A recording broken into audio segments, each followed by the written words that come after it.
प्रदीप जी जो दावा वो कर रहे हैं कि मुसलमानों ने हरा दिया इस बार भारतीय जनता पार्टी को कई सीटों पर, ये सच है क्या? भाई देखिए, भारतीय जनता पार्टी की नींद खुल रही है ऐसा सुन के तो अच्छा लग रहा है। ये एक बीमारी है भारतीय जनता पार्टी की, जब भी सत्ता में आती है उसको गलतफहमी हो जाती है कि अब मुसलमान उसको वोट देगा। मैं आपको दो उदाहरण दे रहा हूँ। 2023 का जो 2021 का जो असम विधानसभा का चुनाव हुआ, उसमें एक बूथ था जिस पर लगभग एक को छोड़कर शायद सब जो है मुस्लिम मतदाता थे, और उस बूथ पर भारतीय जनता पार्टी का जो मुस्लिम सेल है उसके 22 कार्यकर्ता वोटर थे। बीजेपी को वोट मिले 2। बीजेपी के मुस्लिम वर्कर ने वोट नहीं दिया। दूसरा उदाहरण बता रहा हूं, 2014 का आरिफ मोहम्मद खां कैसरगंज से भारतीय जनता पार्टी के टिकट पर चुनाव लड़ रहे थे। उनका जो इलेक्शन एजेंट था वो 30-32 साल का एक युवक था। बहुत काम किया उसने, बड़ी भाग दौड़ की, पूरे चुनाव में उनके साथ लगा रहा। वो जब वोट देकर निकला तो पूछा गया उससे कि किसको वोट दिया।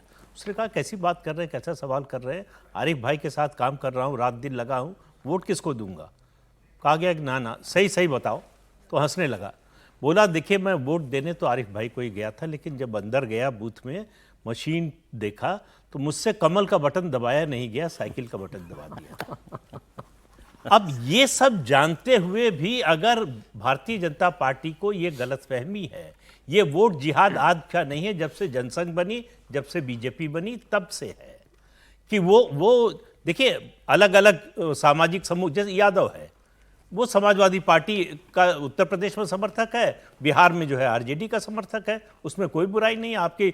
आपकी पसंद की कोई भी पार्टी हो सकती है, लेकिन मुसलमान की इस देश में पसंद की कोई पार्टी नहीं है। जो बीजेपी को हरा सकता है उसको वोट देंगे, चाहे जो हो, उसने हमारे साथ कुछ भी किया हो। कांग्रेस के राज में, कांग्रेस शासित प्रदेशों में सबसे ज्यादा दंगे हुए, सबसे ज्यादा मुसलमान मारे गए, लेकिन मुसलमान कांग्रेस को वोट देने से हिचकिचाता नहीं है। 2013 का मुजफ्फरनगर का दंगा, अखिलेश यादव मुख्यमंत्री थे, मुख्यमंत्री रहते हुए अखिलेश यादव एक बार भी गए नहीं मुजफ्फरनगर, लेकिन समाजवादी पार्टी को मुस्लिम वोट मिलता है। तो बीजेपी को अगर ये गलतफहमी है कि पसमानदा का मुद्दा चलाने से, लाभार्थी से, देखिए ये लाभार्थी वगैरह सब ठीक है, लेकिन जैसे ही मजहब का सवाल आएगा मुसलमान ये सब भूल जाएगा। और हिंदू के साथ ये हुआ इस चुनाव में जो हुआ है कि जैसे ही लाभार्थी और ये बाकी सब चीजों से ऊपर जैसे ही जाति का मुद्दा आया वो हिंदुत्व को भूल गया। ये है इस चुनाव की कहानी मेरे हिसाब से। ये जो किरीट सोमैया गिनती करा रहे हैं उनको बताना चाहिए कि जिन 5 विधानसभा सीटों में आगे रही बीजेपी, कितना फर्क था।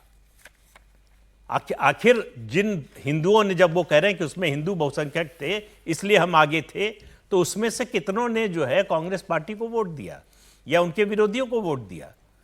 तो ये हिंदू वोट के विभाजन से बीजेपी की ये सीटें आई हैं। नहीं, वो आपकी बात सही है। वो तो यूपी का मेरे पास डेटा है, सीएसडीएस ने सर्वे किया था, तो यूपी में वो इसमें तो साफ दिखाई दे रहा है। ओबीसी कोयरी कुर्मी 34% इंडिया को मिला, 61% एनडीए को मिला। मैं ओबीसी की बात कर रहा हूं। अदर ओबीसी 34% इंडिया गठबंधन को मिला, 59% एनडीए को मिला। तो ओबीसी बटा है इस बार, ज्यादा बीजेपी को पड़ा लेकिन बटा है। जो आपने कहा दलित बटा है, दलित में आते ही जाटव 24% एनडीए, 44% बसपा, 25% इंडिया गठबंधन। जाटव टूटा तो बीजेपी में नहीं गया, उधर गया इंडिया गठबंधन में। नॉन जाटव जो दलित है वहां असली कहानी है, 56% इंडिया गठबंधन को मिला, 29% एनडीए को मिला, मात्र 15% बसपा को मिला। मतलब बीजेपी को, मायावती को तो छोड़िए, मतलब बीजेपी को तो छोड़िए, उन्होंने मायावती को भी वोट नहीं किया, उन्होंने जाकर के कांग्रेस या सपा को वोट किया। लेकिन सर दो पहलू हैं इसके, इस पर हम जाएं उससे पहले मुस्लिम वोट, जो उन्होंने कहा हम हारे वोट जिहाद से, एक आध कॉन्स्टिट्यूएंसी में हो सकता है कि सच हो कि मुसलमानों का वोट जो था वो मार्जिन से ज्यादा हो गया हो, लेकिन ये 240 सीट जो बाकी सीटें हारी, 240 के अलावा भाजपा, वहां हर सीट की कहानी तो नहीं है ना। हर जगह तो मुसलमान वोट से आप नहीं हारे ना। नहीं, हार भी नहीं सकते। आप जो है असम जैसे राज्य में जहां 30% से ज्यादा मुस्लिम पॉपुलेशन है, वहां 2-2 बार आपकी सरकार बन गई, लोकसभा में अच्छी परफॉर्मेंस है। आप बिहार में देख लीजिए, मुस्लिम पॉपुलेशन अच्छी खासी है, पिछली बार 39 सीट जीते, इस बार 30 सीट जीते। तो मुस्लिम केवल वोट से, मुस्लिम जिहाद से आप हार गए, ये अपनी हार का आप बहाना तलाश रहे हैं। ये दरअसल जो है इसका मतलब है आप हार के कारणों में जाना नहीं चाहते। एक सुभीते का जो है आपने तर्क खोज लिया है कि मुसलमानों ने यहां पर हमको हमारे खिलाफ वोट कब समर्थन में करते थे।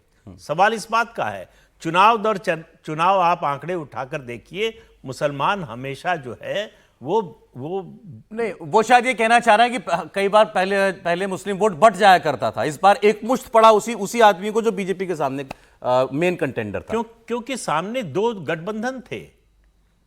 कोई तीसरी शक्ति होती, तीसरी पार्टी होती, तीसरा गठबंधन होता, तब बंटने का सवाल आता।